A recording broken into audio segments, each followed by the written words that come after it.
Buenos días con todos ustedes. Hoy desarrollaremos la clase de la cultura egipto.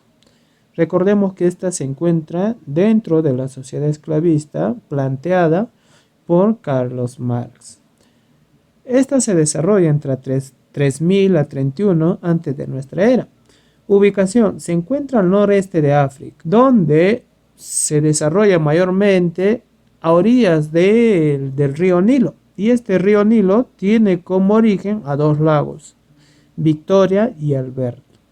Comprende dos zonas, el Alto Egipto y el Bajo Egipto. El Bajo Egipto, como podemos observar en nuestro mapa, se encuentra en la parte norte y el Alto Egipto se encuentra en la parte sur. ¿Está bien? ¿Qué más? El Bajo Egipto tenía su propio faraón. ¿Está bien? ¿Quién se distinguía del Alto Egipto? Porque el Bajo Egipto portaba una corona de color rojo. Mientras tanto, en el Alto Egipto portaba una corona de color blanco.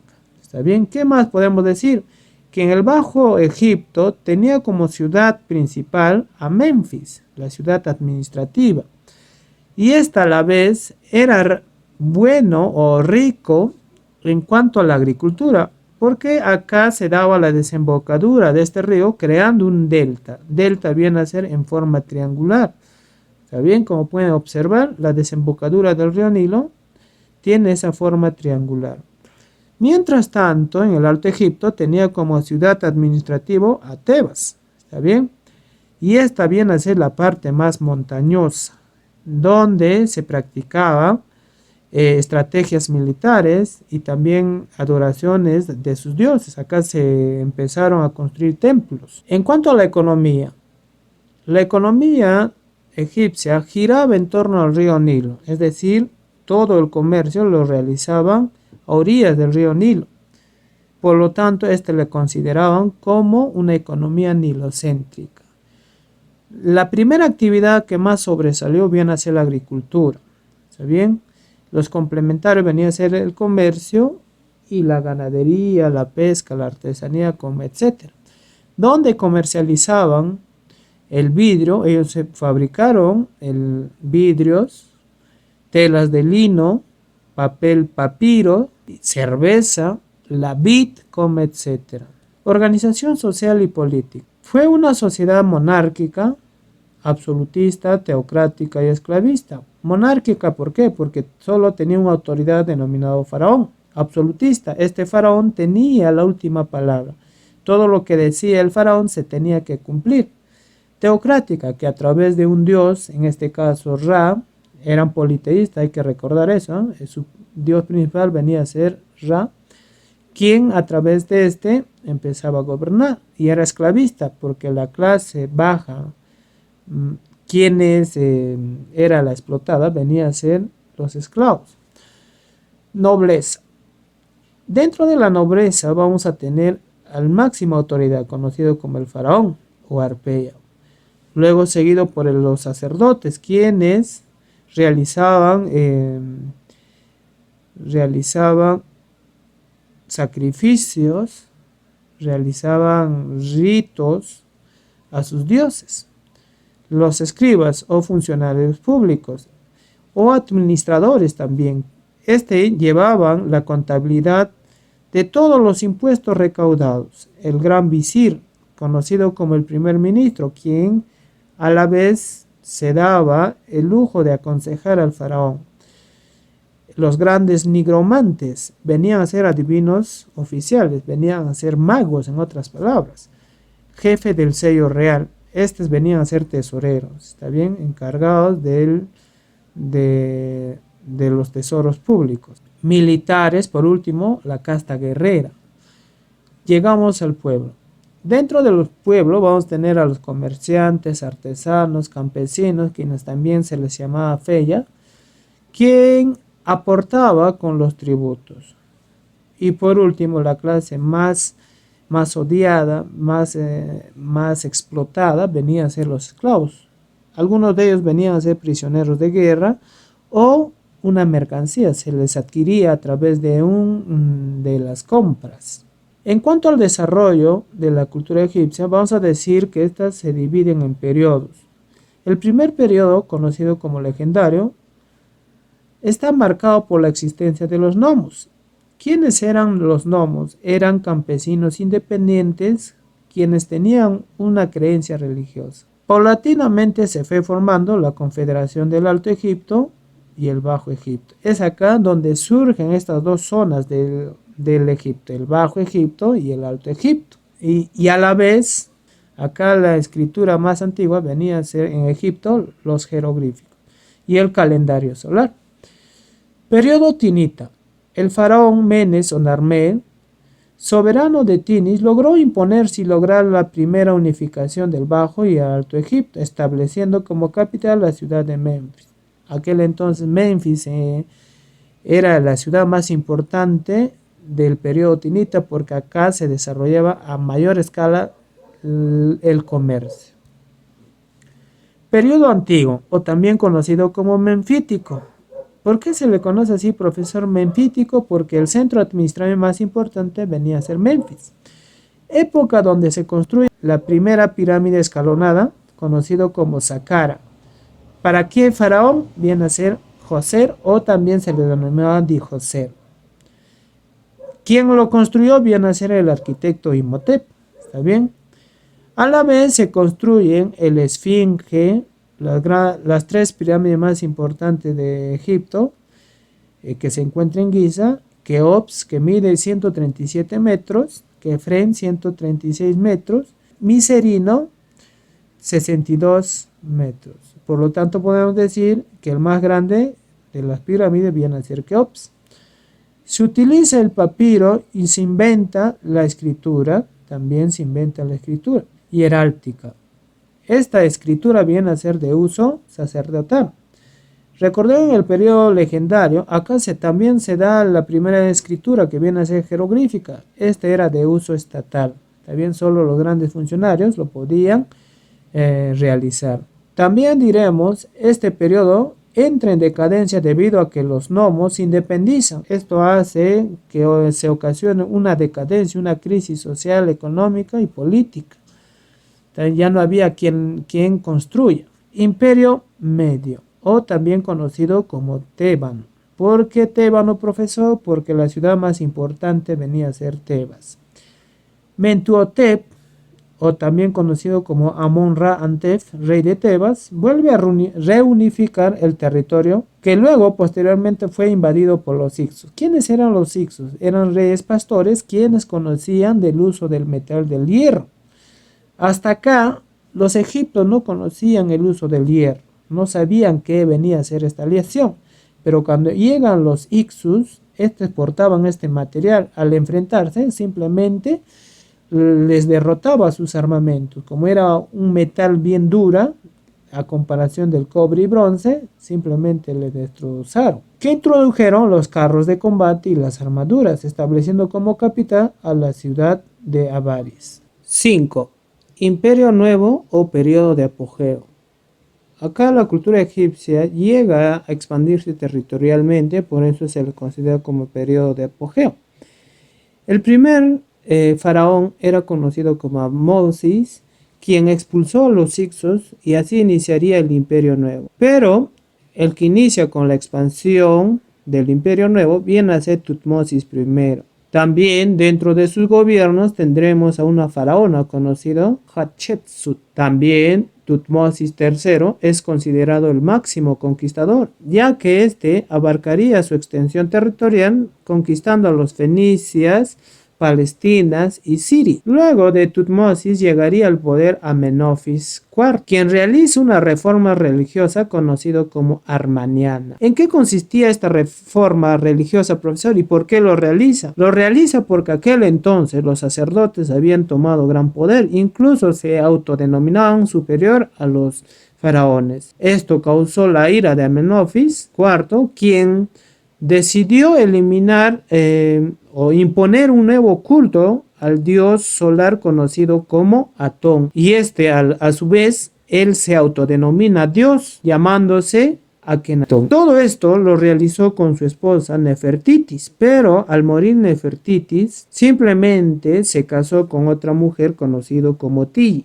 con quien va a tener su hijo denominado Tutankamón. Amenofis, un dato curioso, Amenofis gobernó a los 15 años, su hijo Tutankamón gobernó a los 9 años. De este es el que se ha hallado en el año 1922, su tumba viene a ser la más rica que se ha encontrado dentro de la arqueología, porque todas sus pertenencias estaban intactas, nadie se había saqueado. Y a la vez había una frase el que interrumpía la tumba de este faraón Tutankamón simplemente iba a llegar una maldición y se ha cumplido. Pero en la actualidad ya desmienten esta maldición del faraón. Se dice que el que mató mayor gente en ese tiempo a los arqueólogos venía a ser un hongo que a prevalecer mucho tiempo dentro de la tumba del faraón Tutankamón causó un daño al organismo. Luego vendría de Tutankamón Ramsés II, quien realiza el primer tratado de paz con los hititas. También diremos, es el periodo de mayor florecimiento y desarrollo del esclavismo. Al final de este periodo llegaría a manos de los asirios, quien vienen a conquistar. Entramos al periodo saíta. Epsamético primero liberó a su país de la conquista de los asirios. Se da notable desarrollo comercial y artístico, renaciendo la ciudad de Saíta. Decadencia. Se produjo la invasión de los asirios, fundándose el imperio saíta, que trató de fortalecer el comercio. Posteriormente fueron conquistados por Alejandro Magno, estableciendo la dinastía de los Ptolomeos, cuya última faraona soberana fue Cleopatra, quien fue vencido en Actium por el romano Octavio. Recordemos que Cleopatra venía a utilizar su belleza para manipular grandes ejércitos, entre ellas grandes líderes como Marco Antonio, Julio César. Aportes culturales. Uno de los grandes aportes culturales de esta cultura venía a ser en cuanto a la escritura, surgiendo 3 tipos de escritura: jeroglíficos, que era de uso estatal; hierática, uso sacerdotal; demótica, uso comercial. Todas estas 3 escrituras se encontró en la piedra de Rosetta y fue descifrada por Francois Champollion. Profesor, ¿y quién encuentra esta piedra Rosetta? Viene a ser un soldado de Napoleón. Al hacer Napoleón sus campañas militares en Egipto, un soldado al caminar encontraría este tipo de escrituras, esta piedra, donde lo denominaría como la piedra Rosetta. Obras literarias. Las obras literarias más sobresalientes vienen a ser el libro de las pirámides, que trata de cómo construir una pirámide, la formación, como etcétera. Luego tenemos los poemas de Pentaur, diálogo de una desesperación de su alma. Es una conversación interna que realiza un personaje con la finalidad de salvar su alma. 3. Arte. A. Escultura. Dentro de la escultura diremos que los egipcios utilizaron el barro para moldear su escultura. Entre ellas tenemos el escriba sentado, quien representaba a los funcionarios administrativos, recolector de tributos. El esfinge viene a ser el guardián de las pirámides. B. Arquitectura. Tenemos mastabas, pirámides, hipogeos y espejos. Todo ello representaba tumbas, pero con características diferentes. Por ejemplo, las mastabas venían a ser pirámides truncas, consideradas como tumbas antiguas. Las pirámides, quien en su interior guardaban los cadáveres de los grandes faraones. Hipogeos venían a ser tumbas subterráneas, espejos en las cumbres de las montañas. 4. Medicina. Conocieron la técnica de momificación y embalsamar a los muertos. Momificar es cubrir el muerto a través de los vendajes. Embalsamar es quitar todos los órganos del cuerpo, con excepción del corazón. ¿Por qué el corazón, profesor? Porque los egipcios pensaban que después de la muerte, Anubis era el que tenía que juzgar a este muerto a través de su balanza. ¿Está bien? Podemos observar en la parte inferior, ahí dentro de sus dioses, al dios Anubis, quien porta una llave y una lanza. Tiene la cabeza de un chacal. Él era el que juzgaba a los muertos con una balanza. Se decía, si el corazón pesaba más que la pluma, simplemente no iba a reencarnar en un ser superior. Pero si pluma pensaba más que el corazón, este hombre era bueno, era factible darle una vida mejor, decía, ¿no? Anubis. Religión. Fueron un pueblo politeísta, tuvieron varios dioses, creían en la vida eterna y en un juicio después de la muerte. Y todo ello se habla a través del libro de los muertos. Sus dioses, tenemos a Osiris, conocido como el sol poniente. En la imagen podemos ver Osiris en la parte inferior, quien porta una capa, ¿no? Isis, la luna, la gran hechicera. Horus, sol naciente. Set, dios de la noche.